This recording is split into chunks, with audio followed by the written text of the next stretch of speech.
Hey guys, how's everything going? This is JSer. If you're using React, I believe you're already familiar with the concept of server-side rendering (SSR), right? It's kind of like a super technique to help us boost the performance of our web app.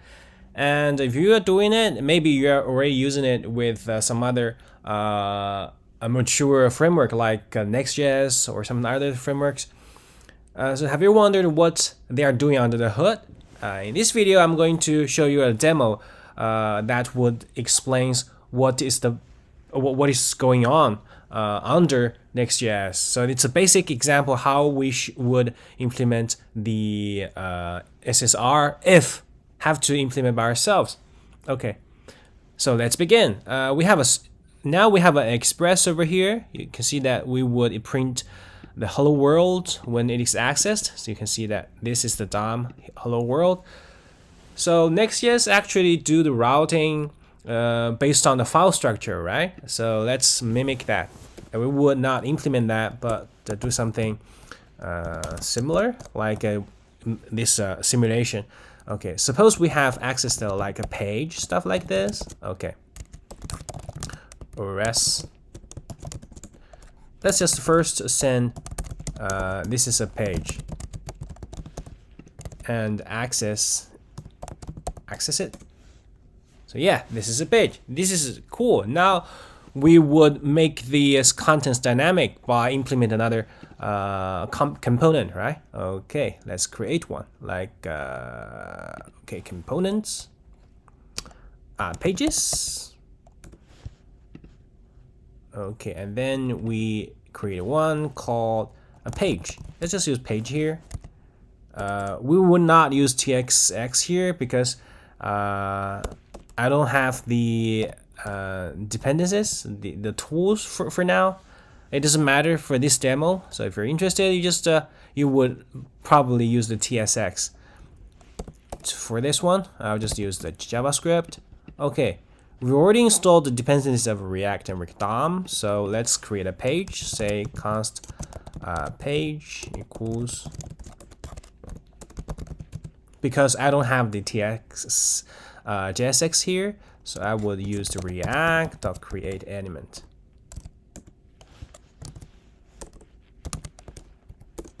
Let's use a p tag, and the prop is null, and the body is this is a page. Obviously, we would import this React. This is a Node.js, so we use the CommonJS require.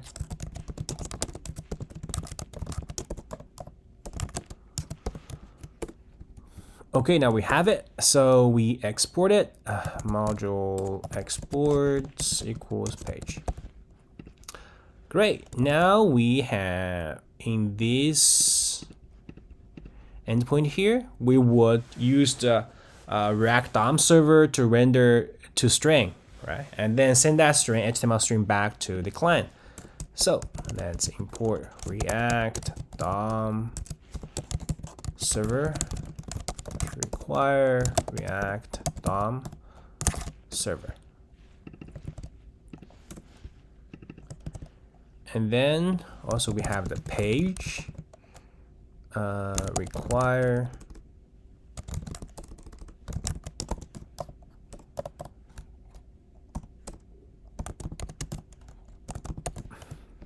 page.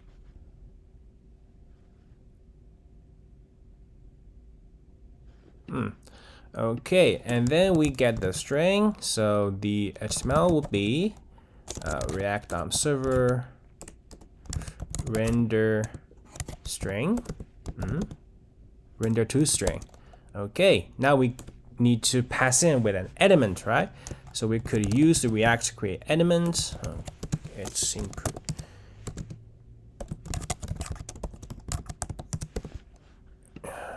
Create element page props null now, and the body is now. So this is it. And then we send the HTML back. So this is it. Let's reload it. Yeah, it's actually working because we have the same text. We can't not see the difference. Okay, let's say from React. Okay, reload it. Yeah, you can see that we have, this is the page from React. Well, this is the example is super dumb, right? It doesn't have any dynamic content. Let's change it. So first thing is that we need the something dynamic from here. So we could just use the a button, like the basic example from the React. It's the when the button is closed, we increment the counter.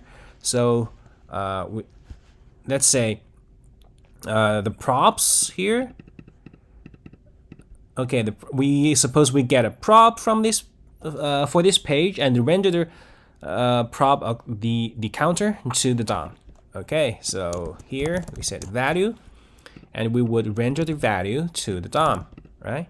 But now it's dynamic, and remembering in next.js we have another, I would say generates server-side props, something like that. Anyway. It's a separate function to define the initial props for page component here. So we do that. Okay, we say get props because it might be async. So we just to do some mimic here.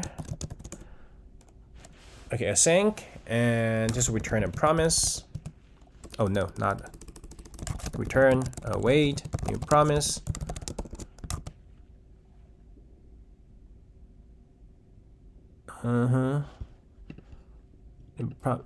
This is mock for APIs. Okay.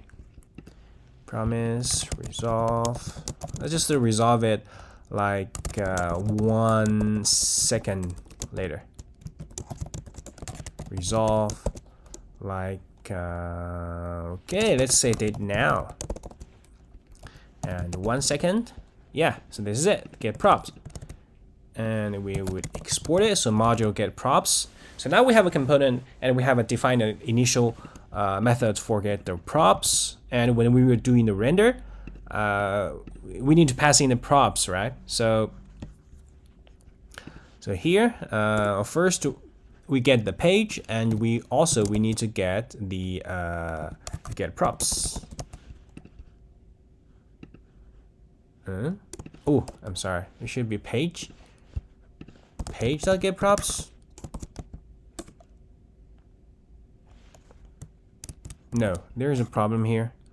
Module. This is default. This is naming export. So I think we need to module component. Yeah, let's do something like this. Okay, we can get the page and the get props. No, I changed my mind.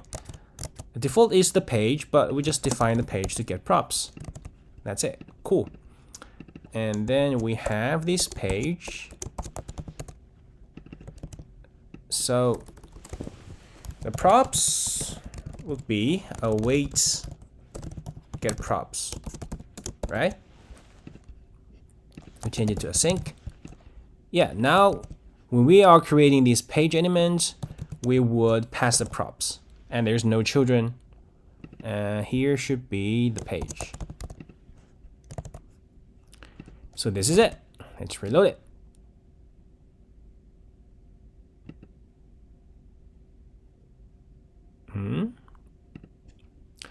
It's something wrong. Page get required pages page. This module export. This is the page. Constant page. Page get props. Well, it doesn't work. Return a new promise. Resolve. So timeout resolve. This is 1 second later.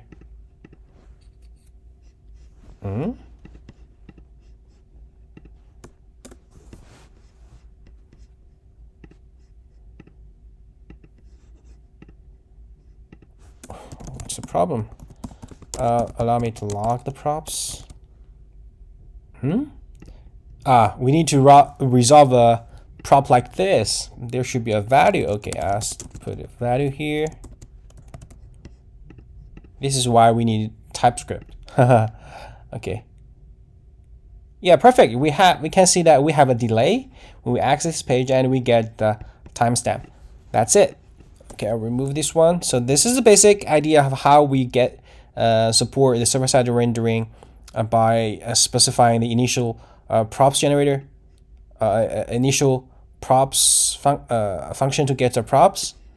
This is it. But there's another thing we need to needs to do, right? There is this application lacks of the interaction. Let's change it to button. And by this, we change it to integer, like 1. Now, we must have 1. We want it to be a button and be able to click it. So here, for the child, we create a button, create element button. There's no props, and only value is this value. Okay. So now we can see we have a button. But this button, you can see that it's not clickable. Let's add some clickability. We need to use state. State set state equals use state, which is React. Use state a value. Okay, now we use the state here.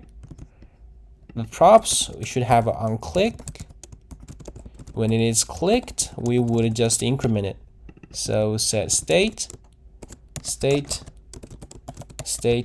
plus 1.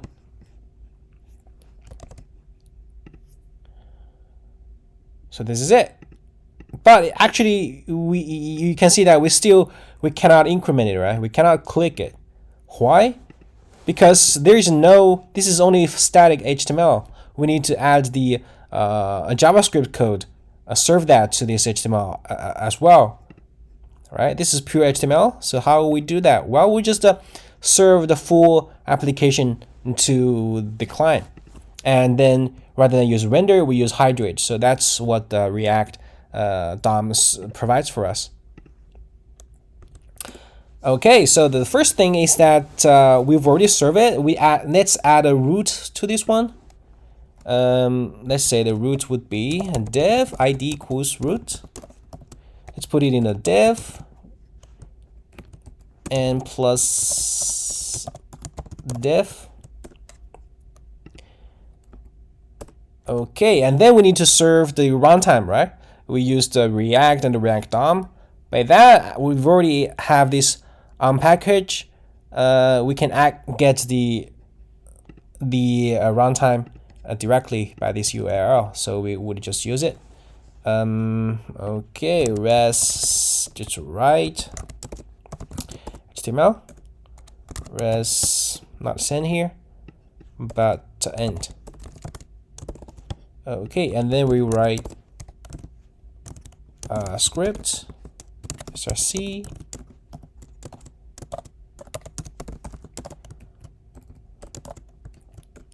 also we have the React DOM runtime. This is React DOM, so React DOM. That's it. And then we use hydrate rather than the render. So we should write a script, say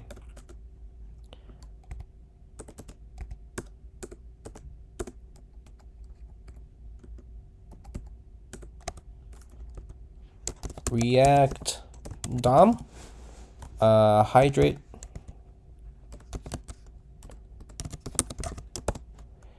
React DOM hydrate. I believe it is hydrate. Okay. And then we create the element, right? But we need to serve the page as well. So here we serve it, write script. So here we need to serve the page. So pages page.js. Okay, when pages.js is served, we have this page. So we hydrate and then React create element with this page, right? Yeah, and also we need the props. So the props here, we need to output it in in the JavaScript realm, so we could use JSON stringify. This is the props by using templates, literal. Okay, yeah, this is it. And then we could just render this page with the props. And then the container would be the root here. So document, oh, not here.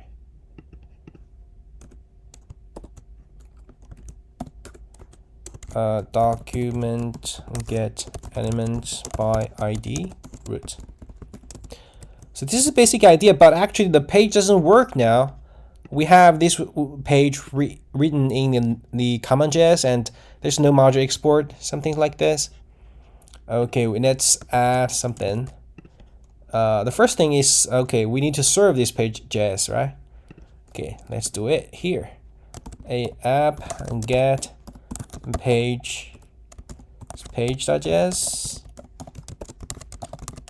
We just serve the file. In the real world, like a next.js, we need a build process. So it's different than this, but basic idea, it's not that complicated. We serve the file, so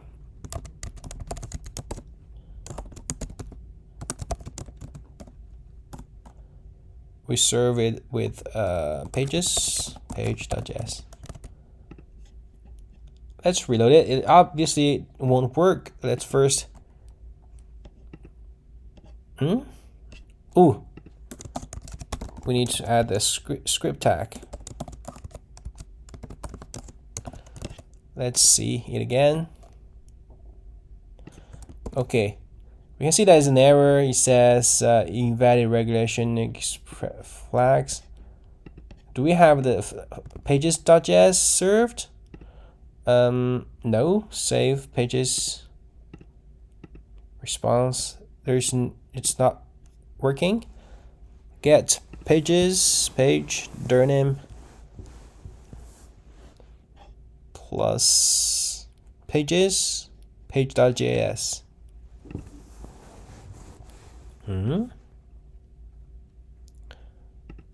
Let's open this link. Send the file. Oh shit.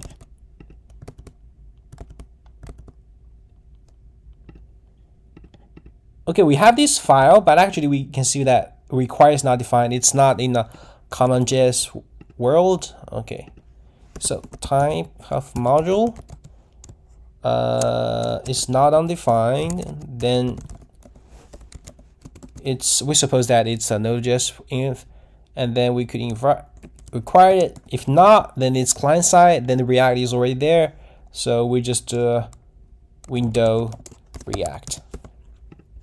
This is it. And also the module export here. We also add the if clause. If type of module is not undefined, we export this page.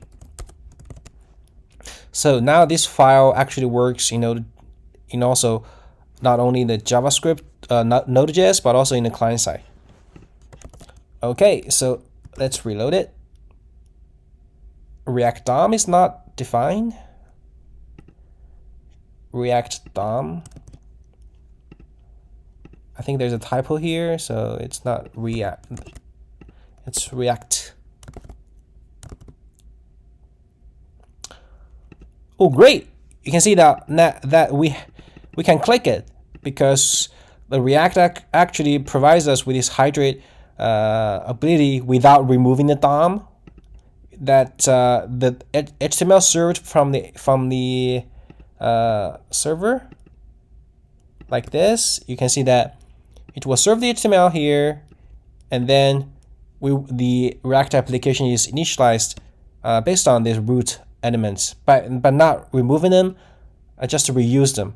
Remember in the first walkthrough video about my React source code, we see that for the initial mount, the React actually will create the DOM when they are checking through the fiber structure, right? Creating the DOM, and at the end they will insert that DOM into the real HTML page. But in Hydrate, I believe that when they are creating the DOM, they will not just create a new DOM, but just keep the reference of the existing DOM.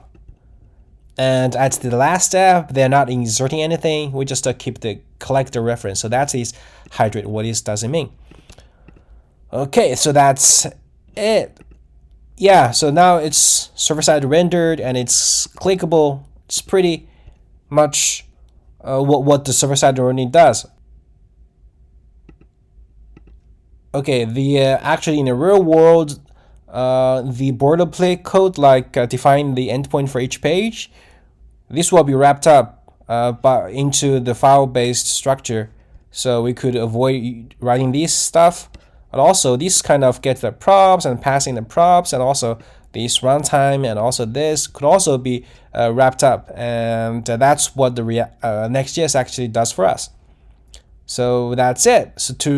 That's all for this video. To summarize, server-side rendering actually just serve the HTML together with the app bundle and the props, and use Hydrate. So that's it. Pretty simple. Hope it helps. See you next time. Bye bye.